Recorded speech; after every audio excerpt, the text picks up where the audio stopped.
In this podcast, we're going to uncover the workings of speeds, distances and velocities. So Ben, what does speed actually mean? Well, speed is a measure of how far something will move in a certain amount of time. So if you were driving down the motorway at 100 kilometres an hour, you would travel 100 kilometres for every hour that you're travelling. So does that mean that if I travelled for, say, 2 hours, I would have gone twice as far, 200 kilometres? Yes, that's exactly right. If you travel at a certain speed for a time, you will have travelled a distance that equals that speed times that time. And if I'd gone for, say, 7 hours, I would have gone 100 kilometres an hour times 7 hours equals 700 kilometres. That's right, yes. You can also rearrange the same equation to find out your speed. So if you divide both sides of the equation by time, you get speed equals distance divided by time. Now this means that your average speed is the distance you've travelled divided by the time it took. So if it took me 3 hours to cover 180 kilometres, how fast would I be going? You'd be travelling at 180 divided by 3, that's 60 kilometres per hour. So what about if I was just driving into town, which is, say, 10 kilometres away, but it only takes a quarter of an hour? Well, you do exactly the same thing. It's 10 kilometres divided by a quarter, which is the same as multiplying by 4, so you get 40 kilometres per hour. We can use other units to measure speeds. In fact, any unit of distance per a unit of time is speed. So you could use millimetres per year or centimetres per century, but we'll use metres per second for the most scientific purposes, as it makes the maths easier later on.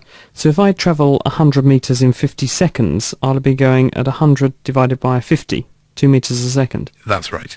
And could I have a negative speed? Well, a negative speed is fairly meaningless because your speed isn't affected by the direction you're travelling in. A negative velocity, on the other hand, is meaningful. But velocity, isn't that just another way of saying speed? Well, not quite. The concept of velocity includes what direction you're travelling in. So you could have a speed of 5 metres per second, but you'd have a velocity of 5 metres per second going north. A negative velocity just means you're travelling in the opposite direction, so a velocity of minus 5 metres per second upwards is the same as a velocity of 5 metres per second downwards. Could I be going at a constant speed but have a velocity that's changing? Yes, you could actually, and you do it all the time. If you drive around a roundabout at 30 kilometres per hour, your speed is constant, but your direction, and therefore your velocity, is changing. In fact, you're actually accelerating. But what is an acceleration? Well, it's a rate of change of velocity. So if you start off at one velocity and later you end up at another velocity, you are accelerating. In a car, you can tell you're accelerating because this is when you feel like you're being thrown around the car. So this is like when I speed up or go around corners? Yes, and of course when you slow down, which is also sometimes known as deceleration, and it's acting to reduce your speed, but it's actually still an acceleration. So if I was stationary and 3 seconds later I'm moving in a straight line at, say, 9 metres a second, I've been accelerating? Yes, that's right. You'll have been accelerating at 9 divided by 3, which is 3 metres per second per second.